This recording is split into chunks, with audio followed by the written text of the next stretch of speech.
Convido-os para novamente tomar a palavra de Deus. Abra sua Bíblia no livro do profeta Oséias, capítulo 7. Livro do profeta Oséias, capítulo 7. Faremos a leitura do verso 8 até o verso de número 16.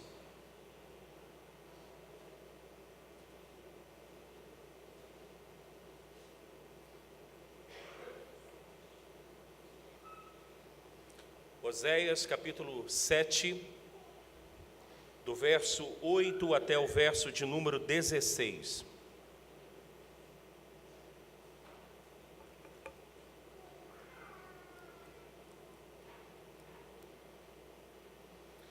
Nós vamos ler de forma alternada estes versos. Diz assim a palavra de Deus: Efraim se mistura com os povos e é um pão que não foi virado.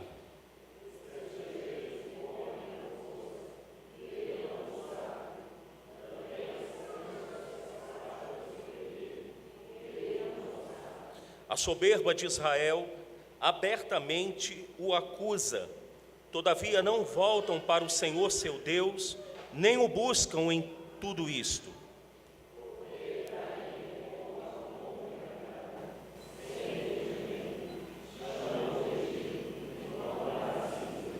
Quando forem, sobre eles estenderei minha rede, e como aves do céu os farei descer, castigá-lo-ei, segundo o que eles têm ouvido na sua congregação.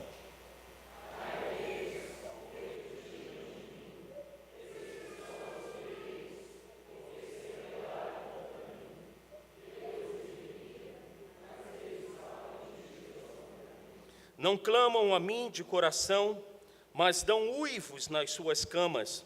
Para o trigo e para o vinho se ajuntam, mas contra mim se rebelam.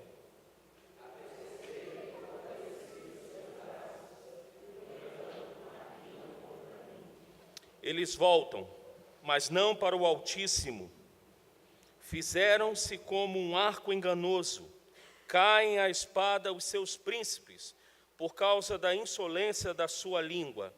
Este será o seu escárnio na terra do Egito. Vamos mais uma vez orar?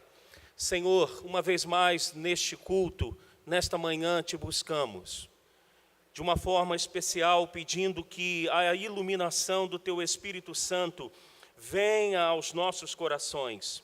Nós não podemos, Senhor, e não queremos nos ajuntar simplesmente como uma rotina, simplesmente religiosamente, no sentido de estarmos aqui com o nosso corpo, com a nossa presença, mas o nosso coração distante de Ti. Nós queremos estar aqui, como Jesus mesmo disse, e João registrou em seu Evangelho. Queremos estar aqui em espírito e em verdade. Queremos estar aqui porque temos sede e fome de Ti. Queremos estar aqui porque temos a consciência que um dia, resgatados pela Tua graça através do Teu Filho, somos, ó Deus, adoradores de um Deus vivo, de um Deus santo e imutável.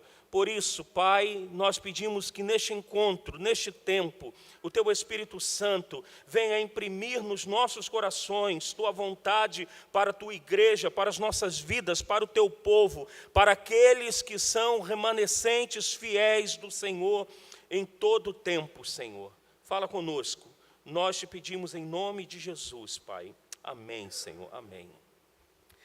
Meus irmãos, nessa manhã eu quero, de uma forma breve, mas eu quero trazer à luz do que o profeta Oséias disse aqui neste momento da sua profecia, as três figuras de alguém distante de Deus.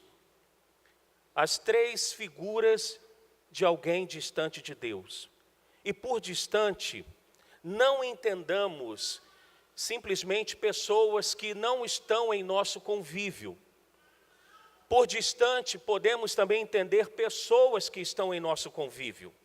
A parábola contada por Jesus e registrada por Lucas, no capítulo 15, a partir do verso 11, que fala do filho pródigo, normalmente nós olhamos para esta parábola e nós achamos que só o filho mais moço é o pródigo. O Tim Keller, ou Timothy Keller, pastor em Nova York, da Igreja Presbiteriana de Nova York, ele diz que aquela parábola tem 2 filhos pródigos. O pródigo mais novo que saiu de casa e o pródigo mais velho que ficou dentro de casa, mas não desfrutava da presença do pai. Oséias nos traz aqui, irmãos, neste momento da sua profecia, então, 3 figuras de alguém distante de Deus. Qual era o contexto aqui deste momento em que Oséias profetiza? Oséias foi basicamente um profeta do reino do norte. O reino já estava dividido entre o reino do sul, entre o reino do norte. E Oséias, ele profetizou para o reino do norte. Ele pegou ali o período do governo de Jeroboão II. E este período é chamado pelos historiadores e pelos comentaristas de a Era de Ouro do Reino do Norte, ou a Era de Ouro de Israel. Por que é chamado a Era de Ouro? Porque no reinado de Jeroboão II, nós entendemos que havia um tempo de prosperidade ali em Israel. Podemos olhar para as Escrituras e ver que a política era estável, a economia era abundante, e tudo isso poderia ser traduzido como segurança, como conforto para o povo. Por isso que este período é chamado da Era de Ouro de Israel ou do Reino do Norte. Só que, irmãos, há uma coisa que nós precisamos observar. Todos os momentos da caminhada do povo de Deus, e aí eu coloco também das nossas vidas, que passamos por certo conforto, por certa estabilidade, por certa segurança, seja na esfera da nossa vida, qual for, há um campo propício para nos esquecermos e abandonarmos a Deus. Eu não estou dizendo que toda vez que temos conforto, abundância, nós esquecemos de Deus. Mas estes momentos na nossa vida é um momento propício, é um campo fértil para esquecermos a Deus e abandonarmos ao Senhor. Eu estava ontem relendo o que traria para vocês aqui nesta manhã, e eu estava pensando no contexto daqueles que são mais velhos, vamos colocar desta forma. Eu creio que os irmãos que tenham aqui 50 anos, talvez menos, vamos colocar 45 para cima, boa parte dos irmãos aqui talvez tenham vivido uma infância, uma adolescência, uma juventude com muitas privações. Eu me lembro, por exemplo, na minha casa, quando meu pai fazia a compra, era ainda a chamada Casa da Banha. Eu não sei se aqui existia no estado de Minas. Aí tinha os 3 porquinhos, tchá-tchá-tchá, na Casa da Banha, tchá-tchá-tchá. Eu lembro alguma coisa assim. E era aquela ainda as sacolas de papelão que você embalava a compra. Era uma vez por mês que meu pai fazia uma compra grande. E chegava então aquele amarrado de Danones, que era dividido 2 para mim, 2 para minha irmã do meio e 2 para minha irmã mais velha. E o Danone não durava um dia. Hoje em dia, eu acredito que estrague Danone na geladeira e na casa dos irmãos. Hoje em dia, a grande verdade é que os jovens, os adolescentes e as crianças têm abundância, aquilo que na nossa infância, adolescência era uma escassez. Não é verdade? E como que nós valorizávamos as coisas. E como nós valorizávamos aqueles que cresceram no ambiente cristão, como nós valorizávamos o ambiente da igreja, o ambiente da comunhão. Hoje,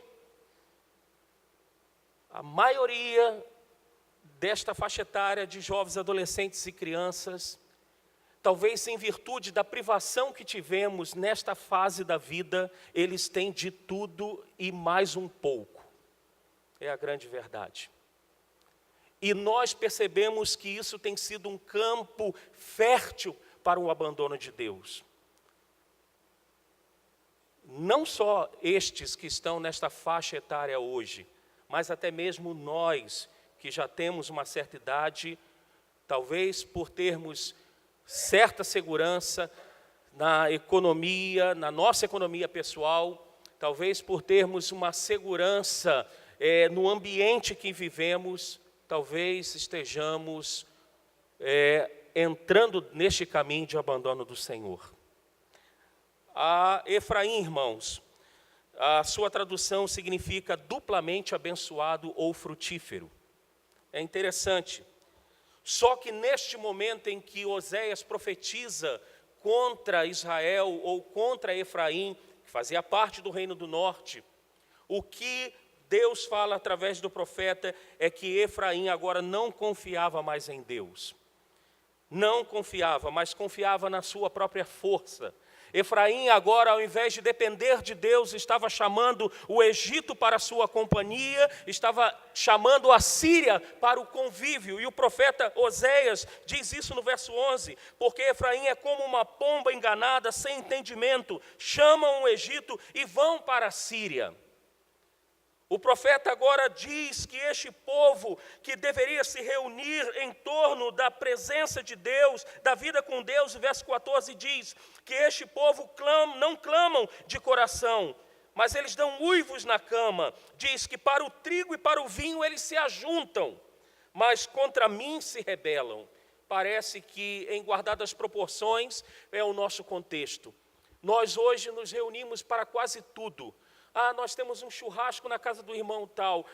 Vai um grupo que talvez seja convidado quase que a totalidade. Nós vamos ter o aniversário ou o casamento de fulano de tal. Todos nós estamos lá.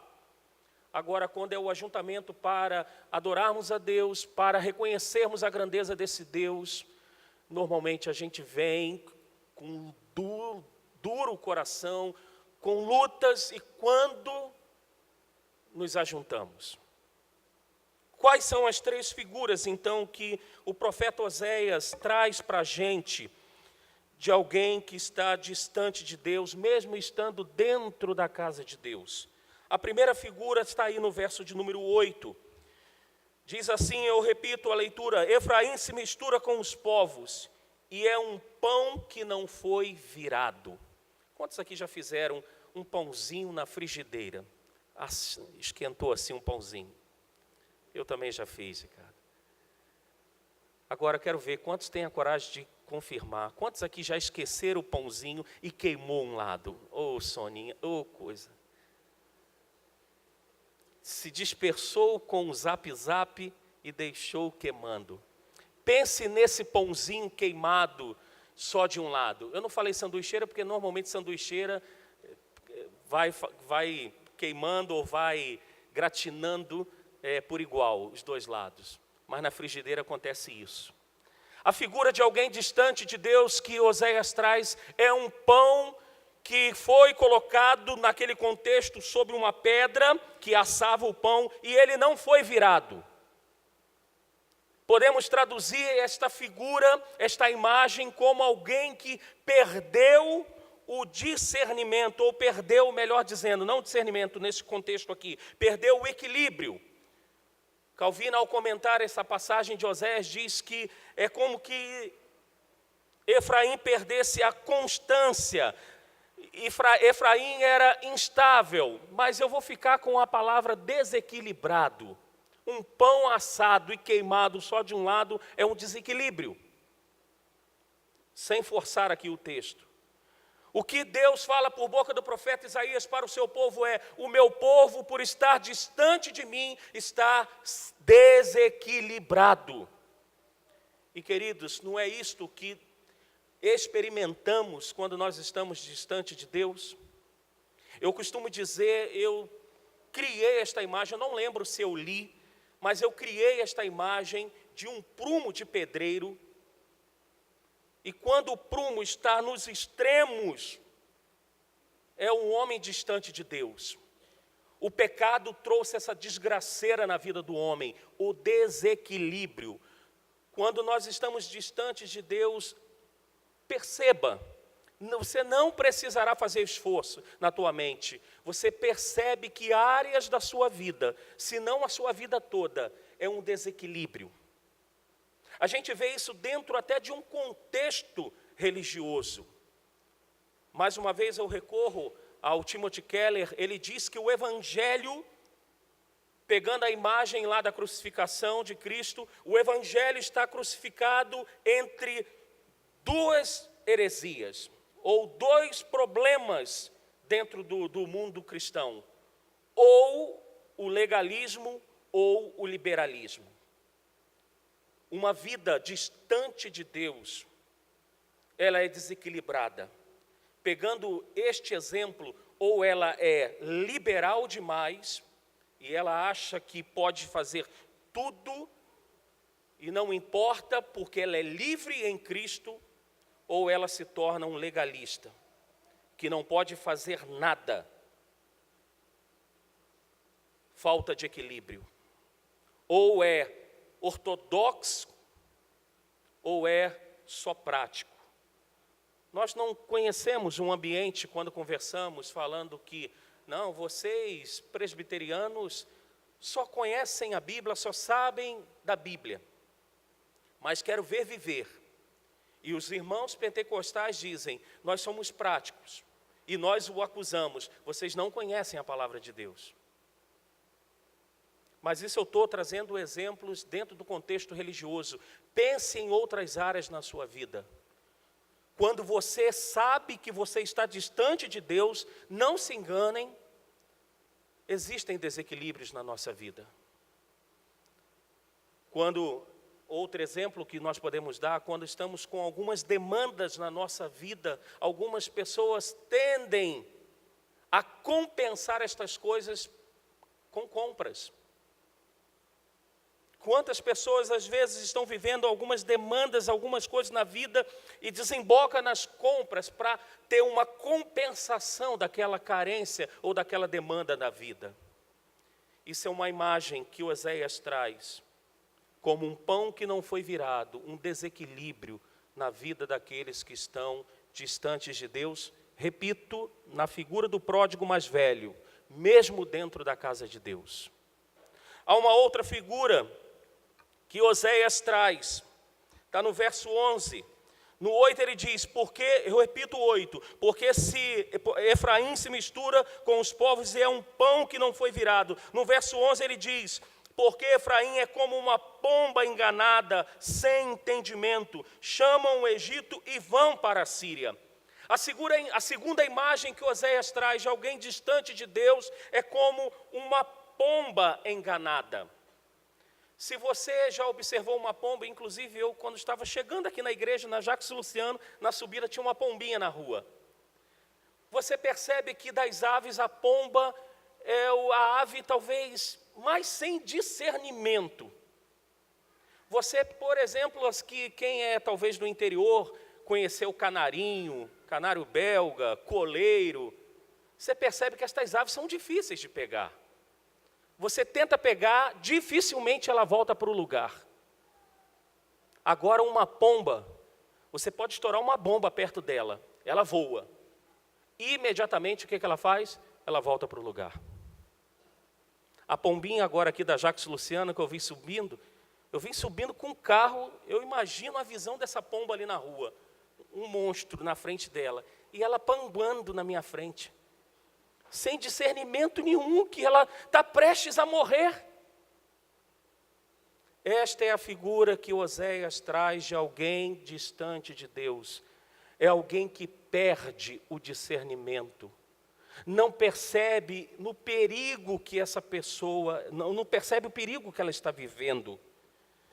E é neste contexto que Oséias fala. Efraim está se juntando, convidando o Egito. E eles estão correndo juntos para a Síria. Quem aqui já assistiu o filme O Advogado do Diabo? Lançado lá em 1997. 2 vezes já dá. É isso? Ah, não, você só fez assim, tipo Paz e Amor, né? Tá.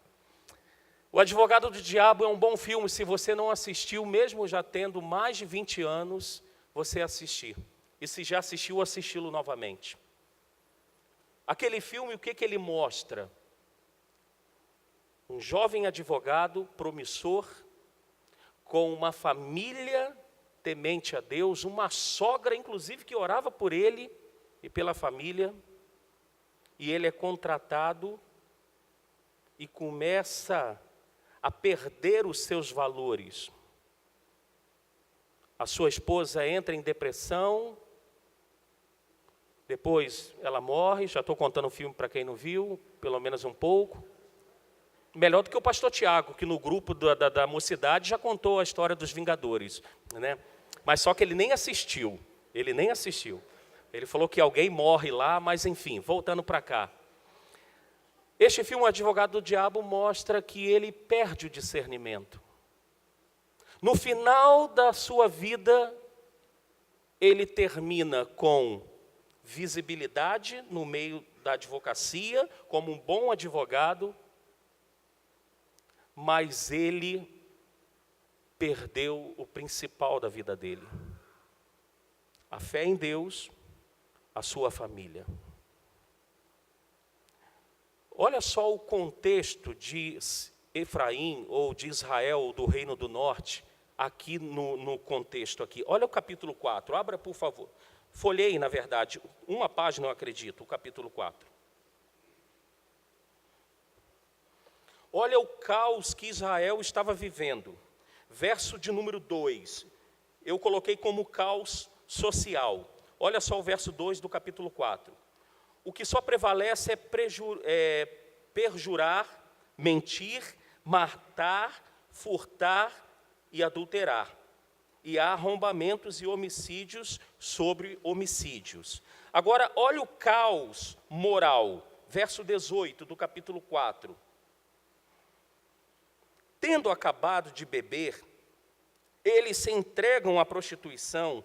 Os seus príncipes amam apaixonadamente a desonra. Olha o caos espiritual. Um verso acima, o 17. Efraim está entregue o quê? Aos ídolos. Efraim está entregue aos ídolos. E este período é chamado a Era de Ouro de Israel. Política estabilizada, economia em crescimento abundante, território ampliando e um caos interno. Deixa eu te perguntar, será que não está assim a tua vida? Profissionalmente você está muito bem. Você está talvez no melhor momento da sua vida profissional. Naquela empresa que você pensou. Ou naquele empreendimento que você almejava abrir e abriu e está prosperando. Quando você olha para as suas economias, você não está mais no vermelho. Foi-se o tempo em que você vivia no rotativo, no cheque especial. Você agora não anda mais de transporte público, você agora tem um carro, talvez tenha 2 carros. Mas deixa eu te fazer uma pergunta. Como que está a sua vida com Deus? Como que está você dentro da sua casa, com a sua esposa, com seu esposo, com seus filhos? Está tudo bem? Ou você está conseguindo graduação após graduação, e em contrapartida, a sua vida espiritual está em degração em degração. Sei nem se existe, senão é um neologismo. Como é que você está? Aparentemente prosperando, vivendo o melhor momento da sua vida, mas espiritualmente um caos. É o melhor momento realmente da sua vida? Vamos para a terceira e última figura que Deus traz através do profeta Oséias. O verso de número 16. Diz assim o profeta: eles voltam, mas não para o Altíssimo. Ou seja, o que Deus fala aqui é, Efraim está voltando, mas está voltando com fingimento, está voltando somente de aparência, está voltando somente com o corpo, mas não está voltando com o coração, com a sua mente. Mas a figura que eu quero trazer é: fizeram-se como um arco enganoso, caem a espada os seus príncipes por causa da insolência da sua língua. este será o seu escárnio na terra do Egito. Abra rapidamente Salmo 78, verso 9. Salmo 78, verso 9.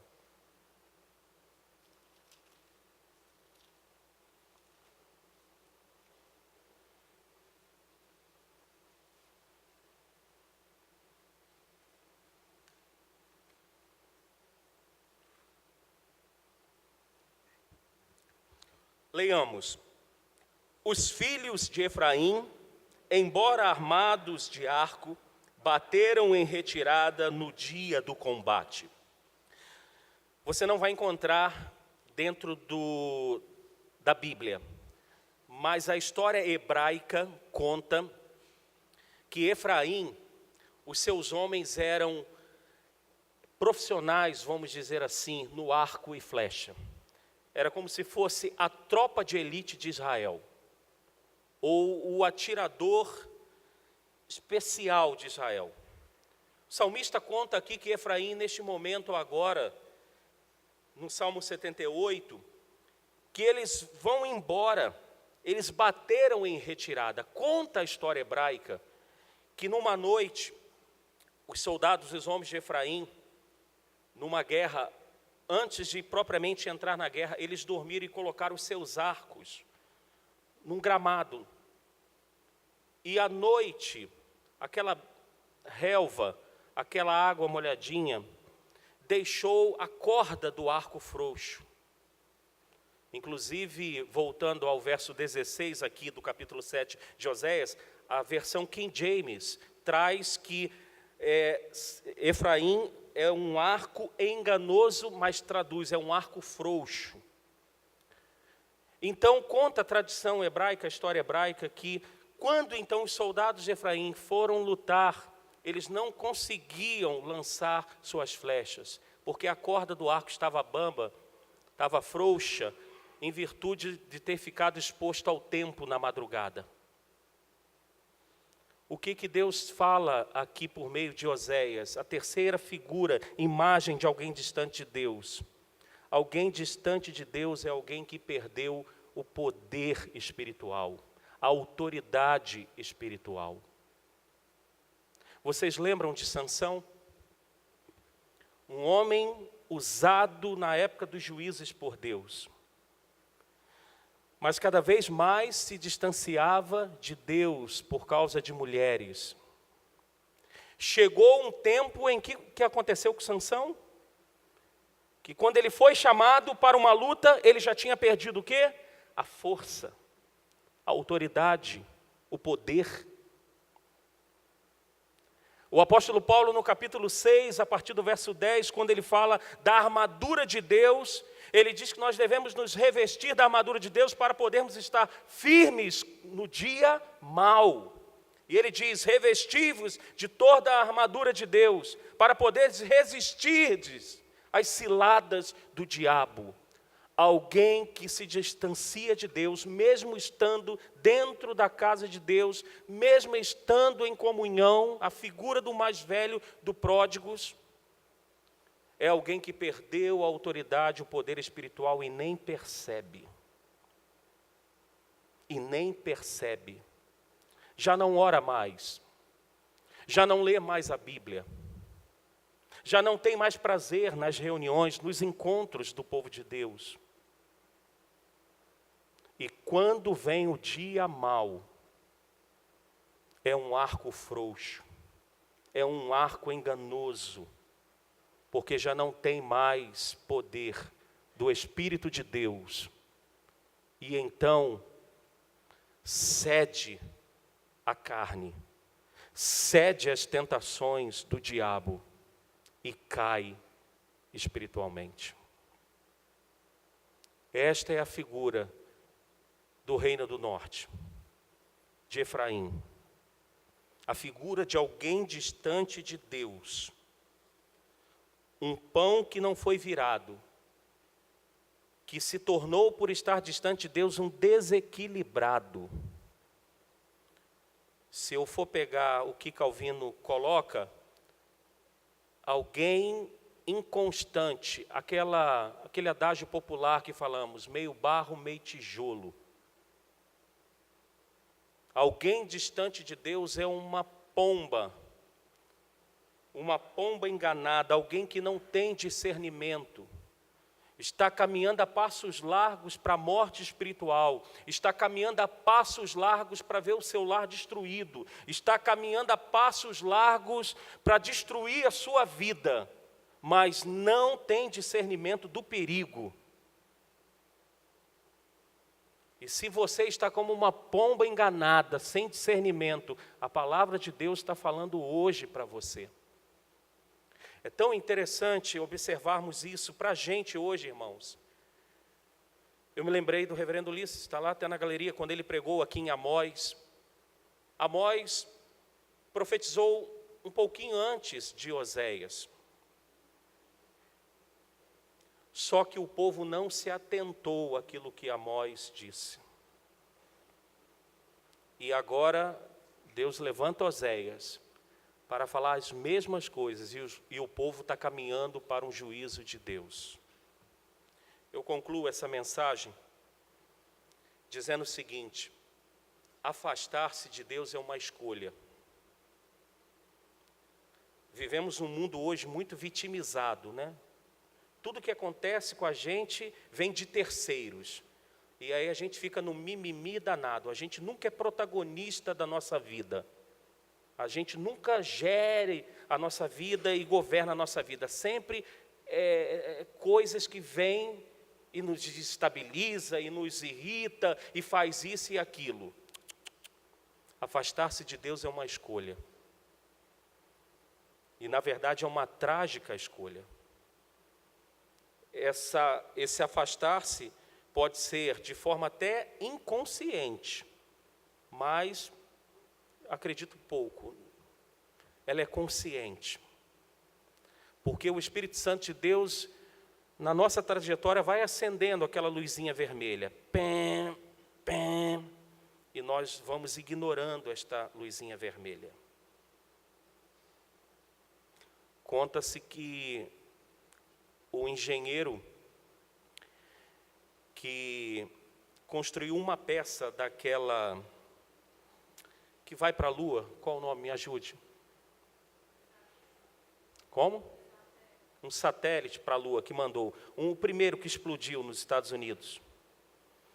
Ele disse o seguinte: se a temperatura tiver menos de 17 graus, não envie.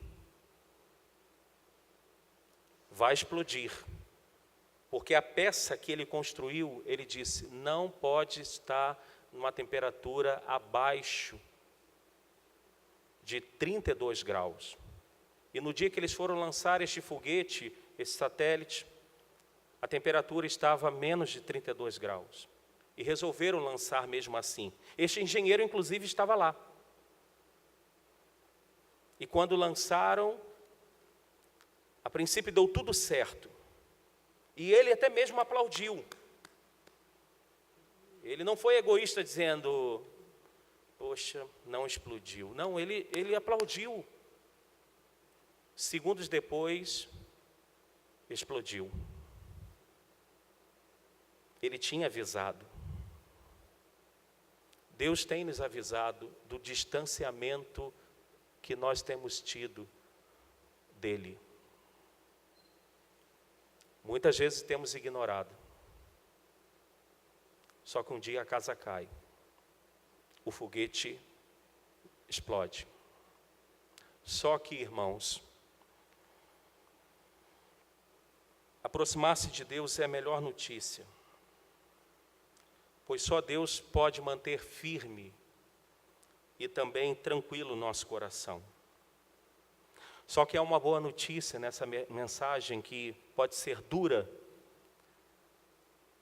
Novamente, recorrendo à parábola dos pródigos, há um pai esperando a volta nossa. Ou aquilo que João, em Apocalipse, no capítulo 2, para a igreja de Éfeso, disse, volte ao primeiro amor. Porque há um Deus perdoador. Há um Deus que oferece perdão. Há um Deus que oferece graça. Há um Deus que oferece misericórdia. Guardadas as proporções, nós estamos vivendo um tempo saindo de uma crise financeira como país.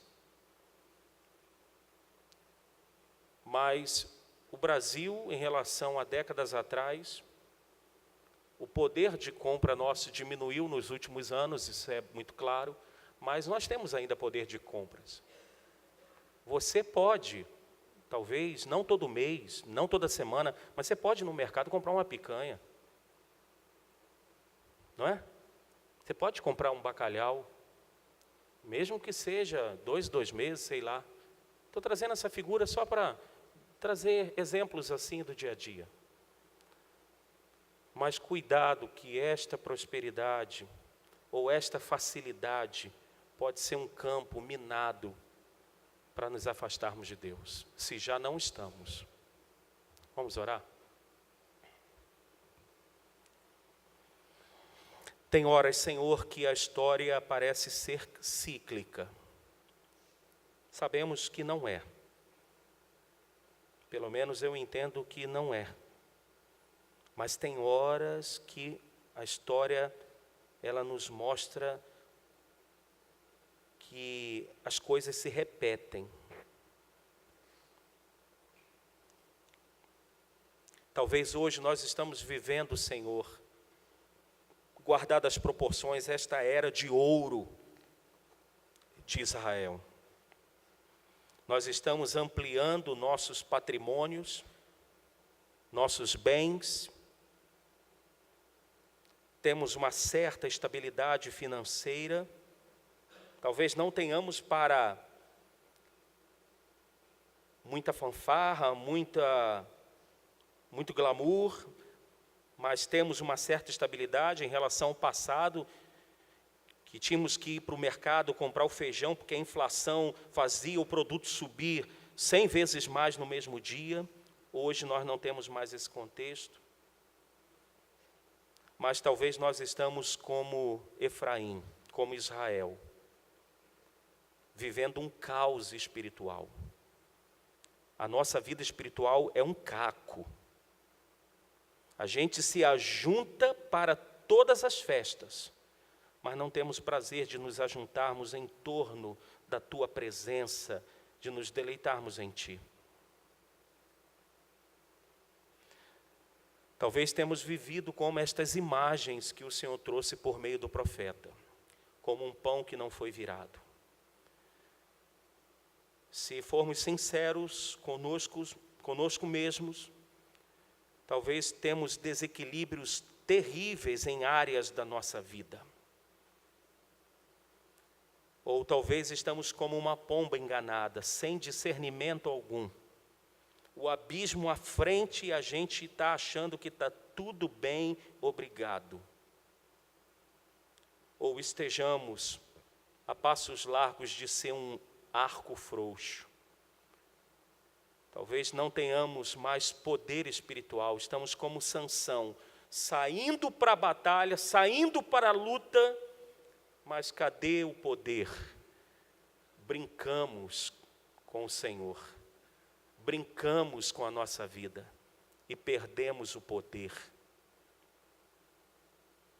Restaura, Senhor, a gente. Imprima no nosso coração o que o Senhor quer nesta manhã, mas o que o Senhor quer para as nossas vidas. Ajuda-nos a sermos equilibrados, ajuda-nos a termos discernimento e dá-nos poder do Teu Espírito, Senhor.